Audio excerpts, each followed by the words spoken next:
Dans ce contexte de travail à distance, on ne peut pas parler de travail à distance sans parler de la cohésion sociale.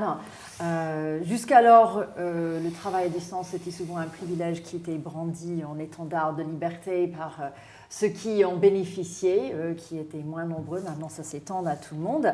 Mais vous avez chacun dans vos structures différentes populations, différents métiers qui sont plus ou moins adaptés à participer directement dans ce phénomène de travail à distance.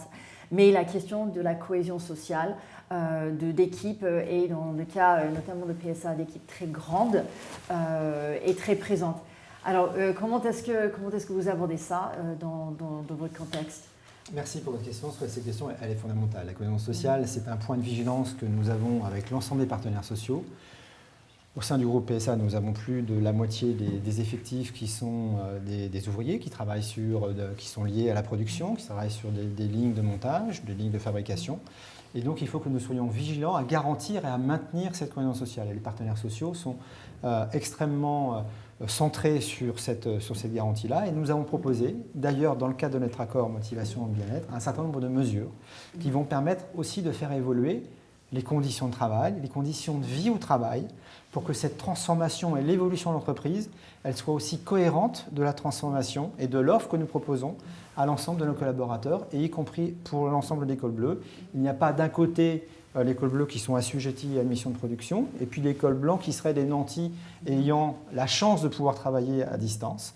Non, effectivement, c'est une liberté, mais il faut aussi que l'entreprise se transforme, y compris dans ses rituels de rencontres entre les fonctions support et les fonctions de production, pour que cette qualité et cette modernisation d'entreprise, que tous les leviers avancent en même temps et pour garantir cette cohésion sociale. C'est un point fondamental de la réussite de ce travail hybride, travail à distance, travail en présentiel, mais qui doit aussi être en support de toutes les activités de production et de vente qui font partie intégrante de l'entreprise. Je crois que chez Estée Lauder Companies, c'est aussi... Je rebondis, c'est absolument le cas. C'est-à-dire qu'effectivement, entre les gens qui travaillent sur les points de vente, partout sur le territoire, et les personnes qui sont donc au siège, de la même façon, il y a un projet d'entreprise, une stratégie d'entreprise, et qui, du coup, est déployé. Et effectivement, le sens au travail dont on parlait tout à l'heure, de la même façon, on le fait pas du tout à deux vitesses. Et c'est la discussion qu'on a actuellement avec nos partenaires sociaux, d'avoir effectivement une cohésion, un message clair et identique pour tous les collaborateurs. Et nous, on n'a pas de site industriel, très très peu en dehors de la production. Mais je donnerai une autre dimension à la cohésion sociale, c'est l'intergénérationnel.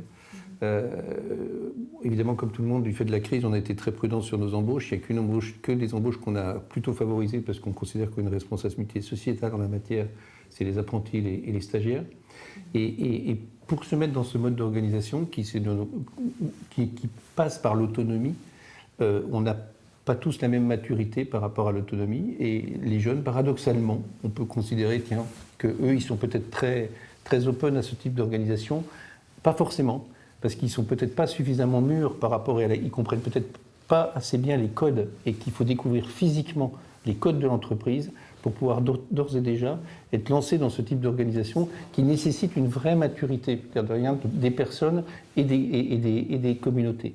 Et donc, il faut être extrêmement vigilant aussi parce que c'est pas forcément, contrairement à peut-être une a priori qu'on pourrait avoir, les populations les plus jeunes ne sont pas forcément les plus adaptées ou d'ailleurs les plus demandeuses de ce genre de contexte et d'organisation du travail. Donc, une question d'inclusion, de projet d'entreprise, de sens et de management. Absolument.